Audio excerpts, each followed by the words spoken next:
हाँ जी, जब भी कोई हरफ आता है वक़फ़ के साथ, ये जो गोल दायरा बना हुआ है इसको कहते हैं वक़फ़। ठीक है, वक़फ़ का मतलब होता है यहाँ पे एक दफ़ा बात मुकम्मल हो गई है, ठीक हो गया।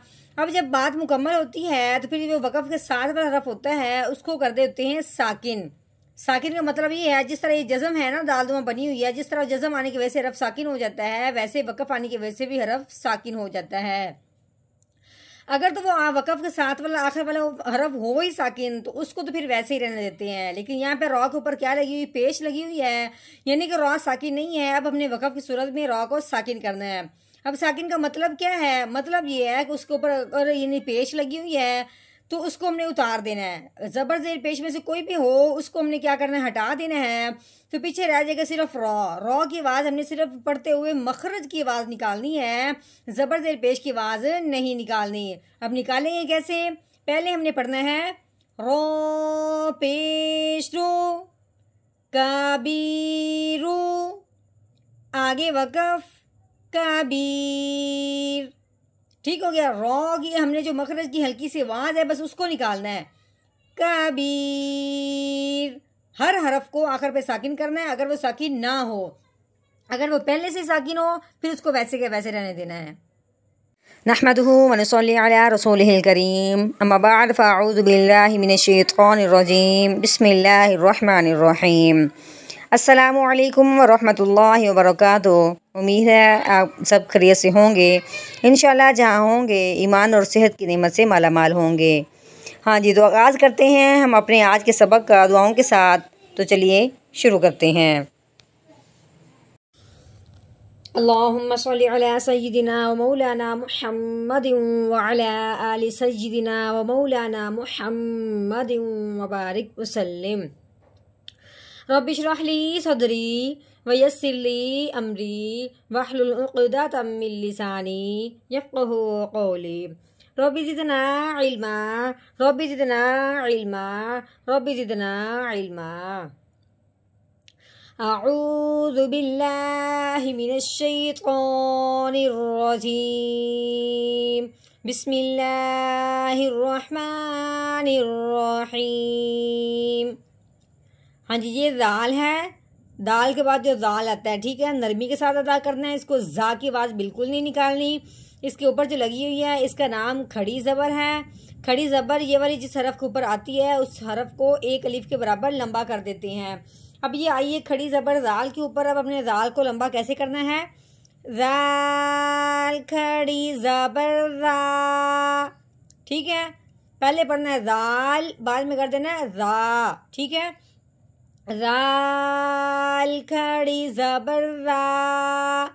हाँ जी, आगे है, आ गया लाम, ठीक है। ये लाम है, इसके नीचे जेर लगी हुई है, लाम जेली राली। हाँ जी, आगे आ गया ये काफ। ये काफ इधर तो ज़बर लगी हुई है लेकिन इस काफ को हमने क्या करना है, आगे मिलाना है। तो कैसे मिलाएंगे, ये देखिए आगे ये लगा बना हुआ है अलिफ, ठीक है। उसके बाद है ये है लाम। लाम के ऊपर क्या लगी हुई है, ज़बर लगी हुई है, जज़म लगी हुई है। उस काफ को जिसके ऊपर ज़बर लगी हुई है उसको हमने इस लाम के साथ मिलाना है जिसके ऊपर क्या है, जज़म लगी हुई है, ठीक है। तो कैसे पढ़ेंगे, काफ लाम ज़बर कल रालिकल, ठीक हो गया। अब हमने क्या करना है, फा के ऊपर लगी हुई है ज़बर, आगे ये है वाओ, वाओ के ऊपर क्या लगी हुई है, जज़म लगी हुई है, तो ये हो गया वाओ साकिन। हर साकिन जो हरफ होता है वो पिछले वाले को अपने साथ मिलाता है, उसका सिर्फ इतना सा काम होता है, ठीक है। लेकिन जब हो वाओ साकिन तो उसके ऊपर पढ़ने से पहले एक कायदा जारी होता है, वो पिछले हरफ को देखने के बाद पता चलेगा कायदा कौन सा जारी हो रहा है। अब हमने देखा है, पीछे देखा है कि पीछे फा है, फा के ऊपर क्या लगी हुई है, ज़बर लगी हुई है। तब हमने क्या करना है, वाओ साकिन से पहले अगर जब ज़बर आ जाए तो उस हरफ पे यानी उस पे कायदा जारी होता है लीन का, यानी कि उसको हमने नरमी से पढ़ना है, खींच के बिल्कुल नहीं पढ़ना, ना झटका लगाना है ना हमने खींचना है। तो फिर हमने कैसे पढ़ना है, फा वाओ ज़बर फाओ, ठीक हो गया। आगे ये जा, इसको हमने सख्ती से अदा करना है, इसके ऊपर लगी हुई पेश। आगे देखा है, आगे अलिफ है, उसके आगे क्या है, लाम है, लाम के ऊपर लगी हुई जज़म, तो ये हो गया लाम साकिन। अब हमने पिछले वाले को इसके साथ मिलाना है क्योंकि हर साकिन हरफ पिछले वाले को अपने साथ मिला लेता है। अब हमने कैसे पढ़ना है, जालाम पेश जुल फौजुल। ठीक हो गया। आगे ये काफ है, काफ के ऊपर लगी हुई है जबर, आगे बा के नीचे जेर है। अब बताने का ये मतलब है कि अगर कोई जज़म कोई शद नहीं है तो फिर ये आपस में नहीं मिलेंगे। काफ जबर का, हाँ जी, बा के नीचे जेर है। जब आगे देखे तो आगे या साकिन हो गया, या के ऊपर जज़म आने की वजह से या साकिन हो गया। या साकिन भी पिछले वाले को अपने साथ मिलाएगा, हर साकिन पिछले वाले को मिलाएगा, लेकिन जब या साकिन हो तो उसको पढ़ने से पहले देखना होता है कि पीछे कौन सा राब है। राब यानी जबर जेर पेश में से कौन सा पीछे आया हुआ है। अगर या साकिन हो और उससे पिछले हरफ के नीचे जेर आ जाए तो पिछले हरफ उसके साथ मिलते हुए एक अलिफ के बराबर लंबा होगा। तो कैसे पढ़ेंगे? बा या जेर बी का बी। हाँ जी, रॉ के ऊपर लगी हुई है पेश, रो पेश रू कबीरू। अब हमने करना है यहाँ पे वकफ। तो वकफ की सूरत में जो आखिर वाला हरफ होता है उसको कर देते हैं साकिन। जिस तरह जज़म आने की वजह से हरफ साकिन हो जाता है, वैसे सब वकफ आने की वजह से भी हरफ साकिन हो जाता है। ठीक है। हाँ जी, साकिन का मतलब ये है कि उसके ऊपर जबर जेर पेश जो है ना वो खत्म कर देनी है। पिछले जो हरफ होगा सिर्फ उसकी हल्की सी आवाज निकालनी है, यानी कि रॉ हरफ का जो मखरज होता है बस उसकी आवाज निकालनी है। तो कैसे पढ़ेंगे? आगे वकफ कबीर कबीर। हाँ, इस आयत का जितना हमने किया है तोड़, अब हमने उतना करना है जोड़, वो भी पढ़ना है रवानगी के साथ। तो चलिए शुरू करते हैं औज़ु बिल्लाहि बिस्मिल्लाह के साथ।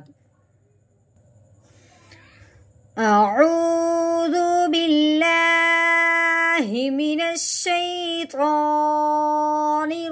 रजीम। सूरतुल बुरूज मक्किय्यह। बिस्मिल्लाहिर्रहमानिर्रहीम। ज़ालिकल फौज़ुल कबीर। ज़ालिकल फौज़ुल कबीर।